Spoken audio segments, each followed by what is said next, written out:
Hey y'all, it is the Blonde Broker here at ETHCC in Brussels, and I am joined by none other than the co-founder of Odos, and this is Matt. How are you? Doing well, thanks. Is this your first ETHCC?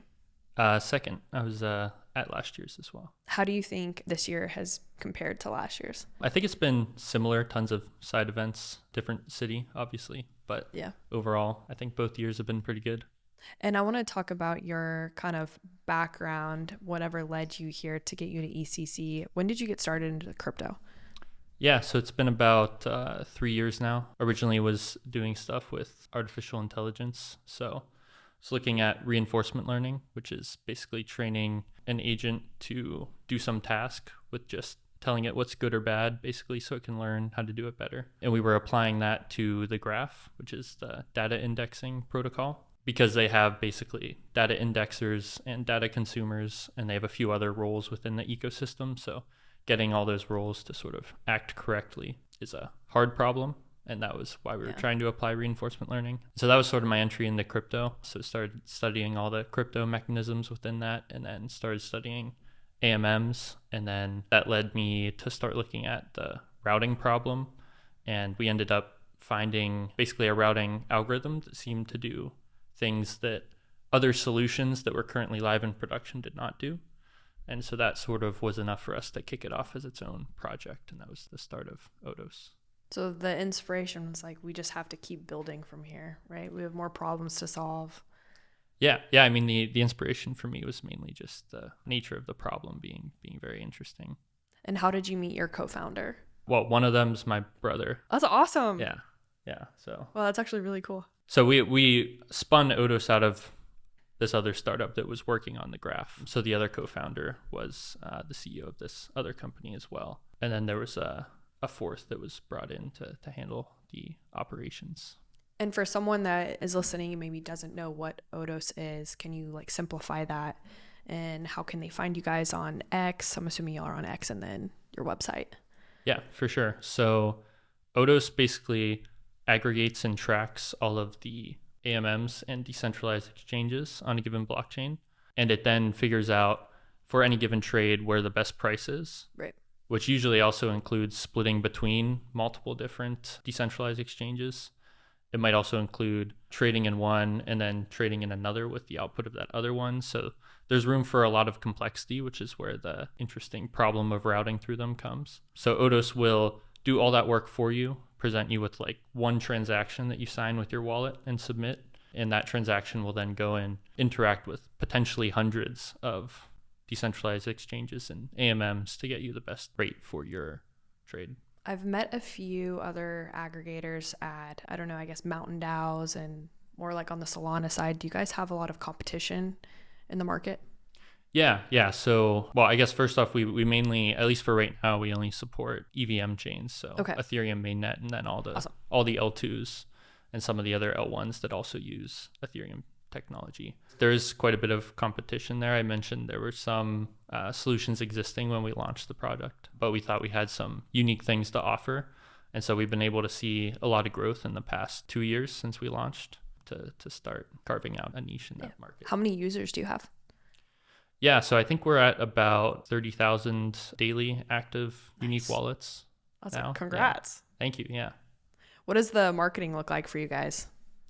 Yeah, so I'd say it's been pretty minimalist so far. Yeah, product speaks for itself. Yeah. I mean, that's really been the strategy. Yeah. I think launching on these chains, we try to make that a big thing, leverage the community these chains have built so they can come out and try Odos. And if there's not another aggregator on those chains, or even if there is, but it's not doing the most effective job at finding the best price across all the exchanges, then that can be a big jump in new attention and new usage when we launch on a new chain. And it's similar when we integrate a new decentralized exchange. That can also expose us to a new community and get us new users. And then, hopefully the product speaks for itself from there and they become users. So what does the next 5 years look like for you guys with growth?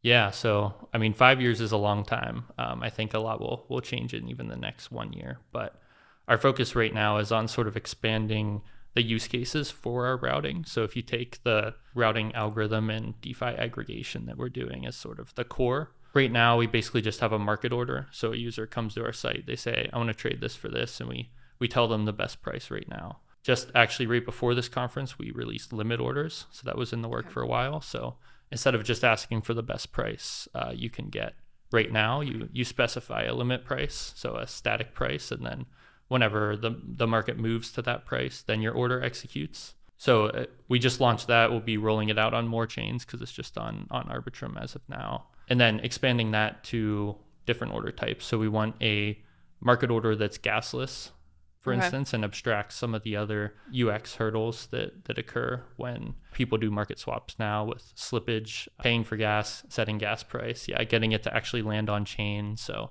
basically with limit orders, that's kind of abstracted away, but now you need to figure out what limit price to set, which sometimes you want to do, sometimes you don't. So in case you don't, there'll be a gasless version of the market order that's a lot easier to use. Then down the line, I think there's a lot of room for more complex things. So think like dollar cost averaging is sort of a strategy you can do to just buy every day at whatever the current market price is without having to go to a UI and execute the swap every day. And I think there's more similar things like that we can expand into to also basically, again, just expand the ways we can bring this routing to users. We kind of just got like a trading 101. Yeah. For someone that's like newer into crypto, would you recommend them come over to use the platform? Is it pretty user friendly for someone to get started? Yeah, that's the goal for sure. So like instead of coming to crypto and not knowing where to trade, going to like 10 different UIs, 20 different UIs, trying to figure out how to do different things. It gets confusing and overwhelming. Yeah, so you should be able to just come to ours. You can pick out the assets you want to trade and we'll do all that for you, right? And actually, I'll add, it also goes beyond just decentralized exchanges. We also aggregate other parts of DeFi. So like lending protocols like Aave, Compound. Yeah, okay. Those are all basically tokenized, those positions. So there's versions of the assets that generate yield. And you can also do that from our UI as well. So you can go directly from any token into these lending assets, these yield-bearing tokens.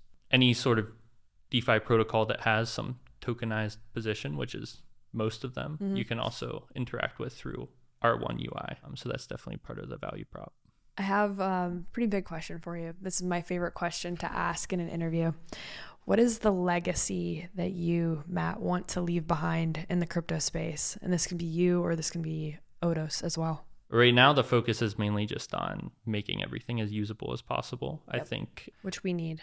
Yeah, for sure. And I think like the fact that there's so many different decentralized exchanges and other DeFi protocols is like core to crypto itself. It's not like an issue that we're facing right now. I expect it to continue because there's many different reasons for lots of different exchanges and liquidity pools to exist. But being able to build sort of the unified layer on top that aggregates all that and makes it super easy to use, that's, I think, very important. So that's the focus. Is there anything else you want to touch on too? Yeah, I mean, I think we touched on pretty much everything through those questions. Limit orders, like I mentioned, was the big thing we just launched. Yeah, that's all I trade with. So.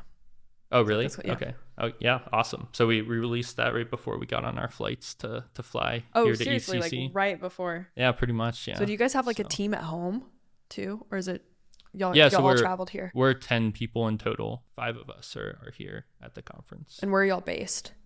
Yeah, so we're all based in the U.S. Okay. We have an office in California, but then we have some people around the U.S. as well. Where can we find you on X and on your website? Yeah, so our X profile is Odos Protocol, and our website is odos.xyz. That's ODOS. Amazing. Where can we find you at a next conference? Will you be at Token 2049 or y'all going to the next ETHCC? Yeah, so I think Token 2049 in Singapore, at least some of us will be there. And then DevCon in Bangkok will definitely, some of us will be there. And then, next ECC as well, some of us should be there. Well, we'll see you there. Yeah. That'll be really fun. Awesome. Well, nice to meet you, and thank you for a great interview. Yeah, thank you. Hey, what's up? But it's not something Genzio is afraid of. If you want to survive, you got to build a hive. You do not understand that we do not want to have. Ladies and gentlemen. Get back at the Genzio Media House.